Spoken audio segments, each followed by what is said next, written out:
नमस्कार दोस्तों, आज के इस खूबसूरत दिन में मैं आप सभी दोस्तों का स्वागत करता हूं। दोस्तों, दिन है 20 तारीख और दिन बनता है बुधवार। और दोस्तों, आज के इस शुभ दिन के अंदर मैं उम्मीद करके चलता हूं कि आप लोगों ने मार्केट के अंदर पिछले एनालिसिस से बहुत अच्छा काम किया होगा, काफ़ी अच्छा प्रॉफिट आप लोगों ने अर्न किया होगा।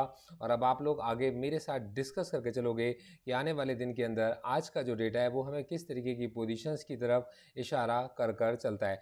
देखो दोस्तों, मैं ये एनालिसिस आपके साथ कर रहा हूँ उस डेटा को डिस्कस करने के लिए जो पब्लिक प्लेटफॉर्म्स पर इजीली अवेलेबल है। मैं उसको आपको इजी लैंग्वेज में समझाने की कोशिश कर रहा हूँ। इसके बिहाफ पर अगर आप किसी भी तरीके का कोई भी डिसीजन लें तो आप अपने इन्वेस्टमेंट एडवाइजर से सलाह मशवरा करने के बाद ही लेकर चलें। तो दोस्तों, मेरा नाम है गौरव, मैं हूँ एक सेबी रजिस्टर्ड रिसर्च एनालिस्ट और मेरी कोशिश होती है आपके साथ इम्पॉर्टेंट डेटा को इजी लैंग्वेज में डिस्कस करने की। दोस्तों, आज के मार्केट की शुरुआत, दोस्तों आज सबसे पहले जो कैंडल हमारे पास में बनी है, दोस्तों इस कैंडल को प्राइस रिजेक्शन की कैंडल कहा जाता है। और दोस्तों, ये जो कैंडल बनी है ये एक इन्वर्टेड हैमर का, और दोस्तों अगर ये टॉप के पास बनी होती तो हमारे पास में शूटिंग स्टार का काम करती। दोस्तों, इस कैंडल के अंदर केवल ये कैंडल ही नहीं है, इस कैंडल के अंदर बहुत कुछ डेटा छुपा हुआ है। इसको देखकर तो बिल्कुल ऐसा लगता है कि आज मार्केट के अंदर बहुत बड़ी सेलिंग रही होगी। इसको देखकर ऐसा लगता है कि मार्केट में कॉल राइटर्स ने बहुत ज़्यादा कॉल राइटिंग की होगी। और इसको देखकर ऐसा लगता है कि मार्केट में आज बहुत सारे पुट बायर्स ने पुट को बाय किया होगा। इस डेटा को देखकर ऐसा लगता है कि कैश सेगमेंट में आज ज़बरदस्त बिकवाली आई होगी। और इस डेटा को देखकर ऐसा लगता है, इस कैंडल को देखकर ऐसा लगता है कि मार्केट के अंदर एक बियरिश पैटर्न होगा जो 17,921 पर प्राइस के रिजेक्शन की वजह से फॉर्म होता है। दोस्तों, मैं यहाँ पर आपको एक एक चीज़ स्टेप बाय स्टेप समझाने की और सिखाने की कोशिश करूँगा। दोस्तों, एक इतना बड़ा गैप डाउन तो गैप अप सॉरी एक इतना बड़ा गैप अप मार्केट खुलता है, जैसा कि हमारे कल के एनालिसिस को अगर आपको अंदाज़ा होगा कि मेरे को ऐसा लगता था कि ये जो कैंडल बनी है ये मिडवे तक जानी चाहिए थी, मतलब हाफ तक जानी चाहिए थी। दोस्तों, जो मेरा अंदाज़ा कल का था आज मार्केट ने आज हमें ये दिखाया। और दोस्तों, इसका हमने बखूबी फ़ायदा उठाया। और दोस्तों, हमने 17,600 की कॉल के अंदर 650 की कॉल के अंदर एक अच्छा मुनाफा बुक किया। दोस्तों, हमारे पास में 18,000 की कॉल के अंदर भी हम लोगों ने आज प्रॉफिट को अप्रॉक्सीमेटली बुक किया।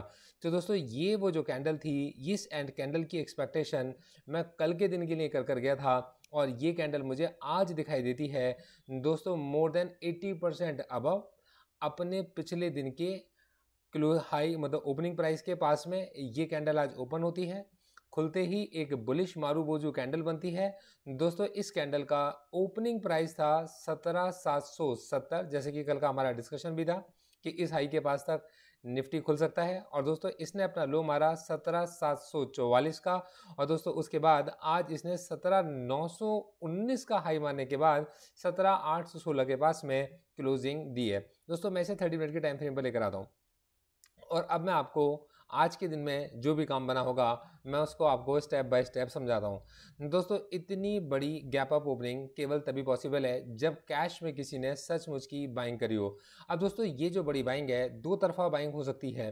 पॉसिबिलिटीज़ हैं कि उसी तरीके के स्टॉक्स में बाइंग की गई हो जिस तरीके के स्टॉक्स इंडेक्स को ऊपर लेकर जाते हैं, तो ये पहले तरीके की बाइंग है। और दोस्तों, दूसरी चीज़ ये है कि मार्केट पार्टिसिपेंट को ऐसा लगा हो कि मार्केट में उनका व्यू बुलिश है और मार्केट के अंदर जो भी पोजीशंस उनको मौका मिलता है खरीदने की, उन्होंने सस्ते पे जो मिल रहा वो सब कुछ परचेज किया हो। तो दो तरीके की बाइंग हमारी समझ में आती थी। इसको हम आने वाले वक्त में देखेंगे कि डेटा हमें किस तरफ की इंडिकेशन देकर चलता है।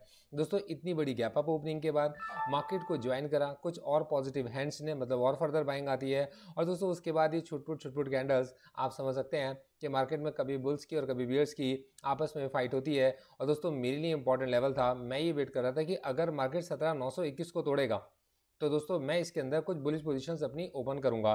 दोस्तों, टू माय ग्रेट सरप्राइज आज मार्केट ने जब ये इस लेवल तक गया 17,918 का हाई मारा। और दोस्तों, हमने इसके अंदर एक बहुत छोटा सा रिस्क लिया 18,100 की कॉल के अंदर, ₹5 का स्टॉप लॉस।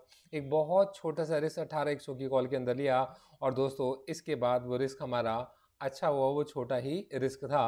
और इसके बाद मार्केट ने इस जगह पर धीरे धीरे करके कंसोलिडेट करना स्टार्ट कर दिया। दोस्तों, जब मैं इस डेटा को देख रहा था तो मेरे को एक बात समझ में आती थी कि यार मार्केट पार्टिसिपेंट्स अगर मार्केट के लिए बेरिश हैं तो वो कॉल को राइट कर कर चलेंगे और वो पुट को बाय करके चलेंगे। तो to my great surprise market के अंदर अचानक से ओपन इंटरेस्ट ऐड होना शुरू होता है 17,700 की पुट के अंदर। तो दोस्तों मेरे लिए एक ऐसा इंडिकेशन था और प्राइस भी बढ़ता है, तो इसका मतलब ये ऑप्शन बाइंग थी। तो मुझे ऐसा लगा कि 17,700 की पुट के अंदर आज बाइंग आई है। मार्केट पार्टिसिपेंट ने 17,700 की पुट को परचेज किया होगा दोस्तों। पर एक और चीज़ बड़ी सरप्राइजिंग थी कि मार्केट में नीचे 17,350 के कॉल ऑप्शन से लेकर ऊपर 18,250 तक के कॉल ऑप्शंस में से राइटर्स भाग गए इस फॉल के अंदर। तो दोस्तों ये एक चीज़ समझाती थी कि यार मार्केट के अंदर मार्केट पार्टिसिपेंट्स ने अपनी जो पोजीशंस क्रिएट की हैं उनके पीछे का उनका जो लॉजिक था वो मैं आपको समझाता हूँ।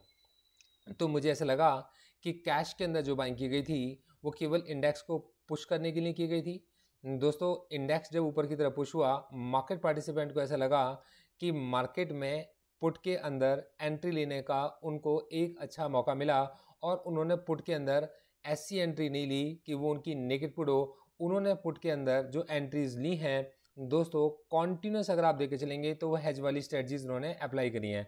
दोस्तों 18,000 की कॉल के अंदर हमने राइटिंग को ऑब्जर्व किया है, 18,100 की कॉल के अंदर भी राइटिंग को ऑब्जर्व किया दोस्तों। हालांकि यहाँ से एक शॉर्ट कवरिंग को मैंने आपको बताया कि 250 तक की कॉल की शॉर्ट कवरिंग को मैंने ऑब्जर्व किया था। लेकिन आज अगर आप डेटा को देखकर चलेंगे तो सबसे ज़्यादा ओपन इंटरेस्ट जो अभी इस समय पर बिल्टअप है वो अभी भी 18,000 की कॉल के ऊपर ही बनता है दोस्तों। उसके बाद मार्केट के अंदर ये जो गिरावट आती है तो पुट राइटर्स को यहाँ से भागना चाहिए था, लेकिन पुट राइटर्स यहाँ से नहीं भागे और दोस्तों इस जगह पर पुट के अंदर जो पोजीशंस हैं और कॉल राइटर्स का भागना मतलब कॉल राइटर्स को यहाँ पर आना चाहिए था और वो नहीं आए। तो यहाँ एक ही बात समझ में आती है कि मार्केट पार्टिसिपेंट किसी बड़े मूव की एक्सपेक्टेशंस कर कर चल रहे हैं थर्सडे और फ्राइडे में। देखो दोस्तों जो डेटा मेरे को बता रहा है मैं आपके साथ में उसको जैसा समझ के चल रहा हूँ, मैं आपको वो सब कुछ वैसा बता के चल रहा हूँ और मेरे को ये पूरा अधिकार है कि मैं अपनी इंटरप्रिटेशन में गलत हो भी सकता हूँ। तो आप इसे किसी तरीके की कोई रिकमेंडेशन बिल्कुल भी मत मानकर चलिएगा। तो दोस्तों मुझे ऐसा लगा कि इस तरीके के एनालिसिस को समझते हुए कि मार्केट पार्टिसिपेंट्स ने अपने कॉल सेलिंग की पोजीशंस को स्क्वायर ऑफ किया दोस्तों। ऑप्शंस के सेलिंग की पोजीशन से वो निकले और ऑप्शंस की बाइंग की स्ट्रेटजीज को उन्होंने क्रिएट किया। ऑप्शन की बाइंग की स्ट्रेटजीज को ऑप्शन प्लेयर्स तभी क्रिएट करके चलते हैं जब उन्हें मार्केट के अंदर कोई बड़े मूव की एक्सपेक्टेशन होती है। तो दोस्तों कॉल के अंदर राइटिंग का गायब होना एग्जैक्टली यही समझा के चलता है कि मार्केट के अंदर कॉल बायर्स एक्टिव हुए दोस्तों। पुट के अंदर एक बड़ी नेगेटिव राइटिंग का ना होना यही समझा के चलता है कि पुट के बायर्स भी मार्केट के अंदर एक्टिव हुए दोस्तों। मैं इसको ऑब्जर्व करके चल रहा था 29 सितंबर की ऑप्शन चेन के साथ। तो इसको देखकर ये लगता था कि मंथली ऑप्शन चेन के अंदर मतलब मंथ के एंड में मार्केट के अंदर कुछ बहुत बड़ा होने वाला है और मार्केट का कुछ बहुत बड़ी प्लानिंग चल रही है। इस ऑप्शन चेन और अगले ऑप्शन चेन के ऑब्जर्वेशंस को जब मैं मिलाकर देख रहा था तो दोस्तों ये मैं मतलब फ्री कह रहा हूँ कि मेरी कोई रिकमेंडेशन नहीं है और मैं इसमें गलत हो भी सकता हूँ। तो देखो दोस्तों मार्केट यहाँ खुला और मार्केट यहीं पर क्लोज हो गया। तो इसका मतलब आज मार्केट पार्टिसिपेंट्स के दिमाग में ये बिल्कुल साफ था कि आज मार्केट के अंदर उन्हें केवल अपनी पोजीशंस को एडजस्ट करना था। पुअर पोजीशन जिनके अंदर वो ट्रैप थे उनसे उनको बाहर निकलना था और मार्केट में अपनी पोजीशंस को हेज करना था जिससे कि सेंटर वापस से शिफ्ट हो जाए। मैं आपके साथ सारी चीज़ें डिस्कस कर चलूँगा। तो दोस्तों जब मैंने इसको जाकर ओपन इंटरेस्ट के बिहाफ पर देखने की कोशिश की तो ये मेरे पास में फाइंडिंग्स हैं जो मैं आपको दिखाता हूँ।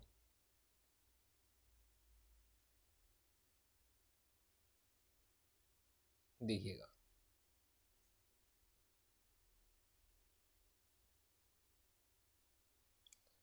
तो देखो दोस्तों ये है हमारे पास 18,000 की कॉल। अब देखो दोस्तों सोचने वाली बात यह है कि 18,000 की कॉल के ऊपर अगर ये प्रोफेशनल राइटर्स हैं, समझिएगा बात को ध्यान से, अगर 18,000 की कॉल पर ये प्रोफेशनल राइटर्स हैं तो एक्सपायरी से 2 दिन पहले ट्यूसडे के दिन जबकि वेडनेसडे बड़ा वोलेटाइल हो सकता है इसको बाय करने वाला भी प्रोफेशनल बायर ही होगा, ऑब्वियसली बात है दोस्तों। एग्जैक्टली ऐसा ही ओपन इंटरेस्ट अगर मैं कहीं दूर जाकर देखता हूँ तो मुझे 17,000 की पुट पर जाकर दिखाई देता है।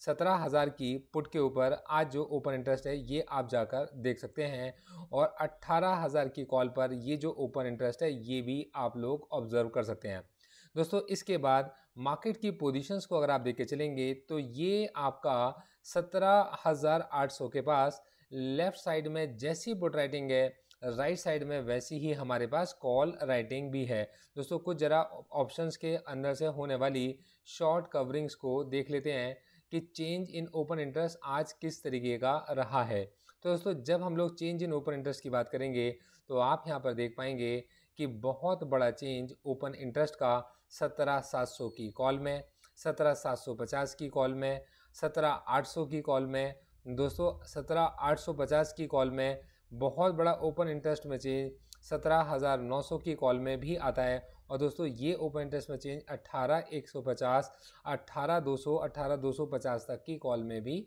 ये ओपन इंटरेस्ट चेंज में जाता है। तो ये आप इसको देख पा रहे हैं कि मार्केट पार्टिसिपेंट ने आज अपनी पोजीशन किस तरीके से ओपन की है। और दोस्तों ये जो पुट की पोजीशंस हैं तो यहाँ पर अगर राइटर्स के पॉइंट ऑफ व्यू से देखा जाए तो राइटर्स ने इन सब जगहों पर पुट की पोजीशंस को राइट किया है। कॉल राइटर्स यहाँ इस जगह से सारे भागे हैं।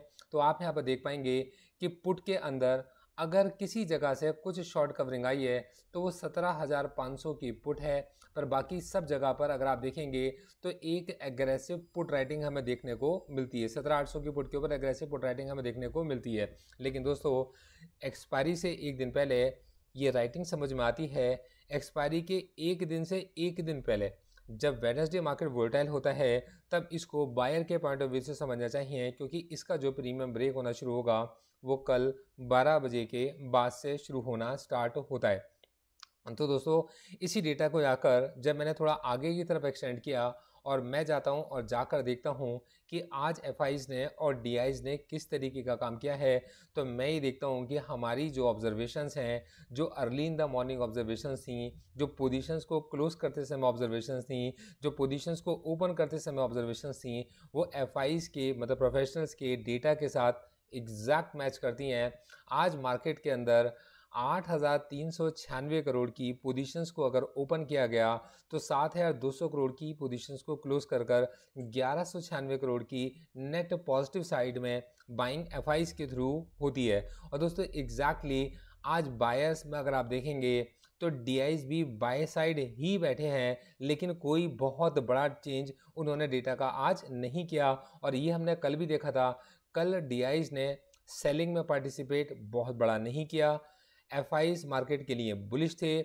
आज भी अगर आप देखेंगे तो एफआईज मार्केट के लिए बहुत ज़्यादा सुपर बुलिश नहीं है और बियरिश तो बिल्कुल भी नहीं है। एग्जैक्टली अगर आप यहाँ पर देखेंगे तो जो डीआईज हैं, डीआईज भी मार्केट में इस समय पर कल डीआईज ने सेलिंग के अंदर पार्टिसिपेट नहीं किया था और दोस्तों वो एक अच्छे मौके का इंतजार कर रहे थे। आज 5,858 करोड़ की पोजीशंस को उन्होंने ओपन किया है और 5,726 करोड़ की पोजीशंस को उन्होंने क्लोज किया है। और दोस्तों उनका जो लेवल निकल मतलब उनकी जो नेट बाइंग निकल कर आती है वो 131.94 करोड़ की निकल कर आती है। तो इस सब डेटा का क्या मतलब निकल कर आता है दोस्तों? इस सब डेटा का एक ही मकसद है और एक ही बात निकल कर आती है कि बहुत बड़ा प्रेशर हमारे ऊपर है डाउ जोन्स का, हमारे ऊपर प्रेशर है नैस्डैक का, हमारे ऊपर प्रेशर है यूएस के अंदर होने वाले इवेंट्स का। दोस्तों उन इवेंट्स की वजह से मार्केट के पार्टिसिपेंट्स अपनी कोई बहुत बड़ी पोजीशन एक साइड की लेने में हिचकिचा रहे हैं। इनको देखकर ऐसा लगता है कि इनका बायस जो है वो पॉजिटिव है और वो एक डिफेंसिव मोड में ऑप्शंस को यूज़ करके अपनी पोजीशंस को डिफेंड कर मार्केट के अंदर चल रहे हैं। दोस्तों अगर मैं इस समय पर एक दिन के अकॉर्डिंग अपने इस चार्ट को लगाता हूं तो मैंने कल आपको एक रेंज निकाल कर दी थी और वहां मैंने आपको बताया था कि 17,950 के ऊपर 18,050, 17,950 से 18,050 एक स्ट्रॉन्ग सप्लाई जोन है। जब तक उस रेजिस्टेंस को नहीं हटा दिया जाएगा तब तक मार्केट पार्टिसिपेंट्स मार्केट के लिए कोई बहुत बड़ी बुलिश पोजीशंस शायद नहीं खोलेंगे। दोस्तों मेरा कहना और मेरा सोचना काफ़ी हद तक प्रोफेशनल्स की सोच के साथ मैच करता था। आज भी उसी रेजिस्टेंस को हटाने की कोशिश की गई। बहुत छोटी बाइंग, मतलब बहुत छोटी जो क्वांटिटी की बाइंग, हाई प्राइस पर बाइंग, इस बात का इंडिकेशन थी कि सेलर्स आएँ और आकर अपनी पोजीशन को खाली कर दें, और उन्होंने लास्ट के 2.5 घंटे तक यही किया। उन्होंने बस क्या करा, अगर आप ध्यान से देखोगे तो दोस्तों हो सकता है आने वाले दिनों में कभी ना कभी कोई ना कोई, मतलब हमारी वेबसाइट के ऊपर कोई प्रोफेशनल ट्रेडर आएगा और इस चीज़ को समझता होगा, देखता होगा कि मैं उनकी पोजीशंस को सही रीड कर पा रहा हूँ। तो दोस्तों यहाँ आप देखिए, उन्होंने केवल इस इवेंट को ट्रिगर करना था, 17,921 को टच करना था, यहाँ तक पहुँचे ही नहीं और सेलिंग जो के बटन दब गए। और दोस्तों जैसे ही सेलिंग के बटन दबे, दोस्तों वो इसको ख़रीदने के लिए बैठे हुए नहीं थे, क्योंकि उनको मार्केट के अंदर कोई ना तो बहुत बड़ी सेलिंग करनी थी, ना उनको बहुत बड़ी बाइंग करनी थी। जो सेलिंग में बैठे हैं केवल उनको मार्केट से बाहर निकालना था। तो दोस्तों उन्होंने उनकी सेलिंग कराई और 17,791 पर मार्केट ने आज अपनी क्लोजिंग दे दी। दोस्तों क्या ये क्लोजिंग नेगेटिव मानी जाएगी? इसका जवाब आप दे के चलोगे। क्या ये क्लोजिंग पॉजिटिव मानी जाएगी? इसका जवाब आप दे के चलोगे। क्या मार्केट आगे फर्दर भी सेल ऑफ दिखा सकता है? क्या मार्केट के अंदर सच में डिफेंसिव पोजीशंस को क्रिएट किया गया है? क्या मार्केट पार्टिसिपेंट कॉल बेचने से अभी इस समय पर हिचकिचा कर चल रहे हैं? तो दोस्तों इन सब का जो एनालिसिस है मैंने अपनी इस वीडियो के अंदर किया है, और मैं उम्मीद करके चलता हूं कि आपको इनके कुछ जवाब ढूंढ पाने में आपकी काफ़ी मदद रही होगी। तो मैं उम्मीद करके चलूँगा कि इस वीडियो के लिए आपका एक लाइक ज़रूर बनता है। दोस्तों इस समय अगर हम लोग SGX निफ्टी को देख के चलते हैं तो देखते हैं वो किस तरीके का कामकाज कर रहा है, और यहाँ देख के चलते हैं कि डाउ जोन्स अभी क्या कर चल रहा है। तो दोस्तों मैं ज़रा यहाँ पर चार्ट लगाता हूँ, मुझे 1 मिनट दीजिएगा। हम ग्लोबल मार्केट से खोल लेते हैं। तो दोस्तों जब हम लोग ग्लोबल मार्केट्स को देख कर चलते हैं तो दोस्तों एज यूजुअल है कि 1% का डाउन नास्डैक, और दोस्तों मैं आपसे फिर ये कह रहा हूँ सर्दी का मौसम है तो नहाएंगे तो हम भी गर्म पानी से ही। तो दोस्तों बस इसी का असर है जो SGX निफ्टी पर 17,747, और आप देखिए 0.29 की नेगेटिव पोजीशन, मतलब कोई बहुत छोटी सा एक नेगेटिव पोजीशन हमें SGX निफ्टी के ऊपर 17,743 की एक पोजीशन देखने को मिलती है। और दोस्तों उसकी वजह यही नास्डैक है, जिसकी वजह मतलब आप जानते ही हैं कि मतलब कुछ बहुत बड़ा इन्फ्लेशन का डर जो मार्केट के अंदर सभी को सता रहा है, और उस समय क्या रेट हाइक होगा, कितना रेट हाइक होगा, होगा कि नहीं होगा, इन सभी सवालों के जवाब ढूंढने के लिए यहाँ पर लोग भी अपनी डिफेंसिव पोजीशंस क्रिएट कर चल रहे हैं। तो दोस्तों ये एनालिसिस केवल यहीं तक है। चाहूँगा कि जाने से पहले आप मेरे डिस्क्लेमर को ज़रूर पढ़ जाएं।